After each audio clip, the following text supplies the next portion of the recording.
শিলিগুড়ি থেকে কলকাতা রাত্রিকালীন ট্রেন নিয়ে শিলিগুড়ির বিধায়কের আবেদনে রেলমন্ত্রী উত্তর দিয়েছেন। রাতের দিকে উত্তরবঙ্গ থেকে কলকাতা যাওয়ার কোনো ট্রেন নেই, তাই বহুদিন ধরে রাতের দিকে চরম হয়রানির শিকার হন যাত্রীরা। তাই যাত্রীদের দীর্ঘদিনের এই সমস্যার কথা জানিয়ে কেন্দ্রীয় রেলমন্ত্রী অশ্বিনী বৈষ্ণবকে চিঠি লিখেছিলেন বিধায়ক শঙ্কর ঘোষ।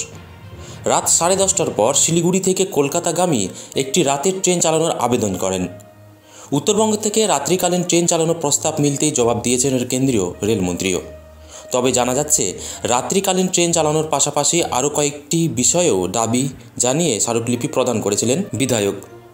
চিঠিতে লেখা রয়েছে, রেলমন্ত্রী শিলিগুড়ি থেকে কলকাতাগামী রাত্রিকালীন ট্রেন পরিষেবার জন্য সংশ্লিষ্ট দপ্তরকে তথ্য সংগ্রহের নির্দেশ দিয়েছেন। বিশেষ করে রাত 10:30টার পর এনজেপি থেকে শিয়ালদা অথবা কলকাতা স্টেশনে ট্রেন পরিষেবা দেওয়া যায় কিনা এই বিষয়ে বিস্তারিতভাবে খতিয়ে দেখার জন্য সংশ্লিষ্ট অধিদপ্তরকে নির্দেশ দিয়েছেন রেলমন্ত্রী।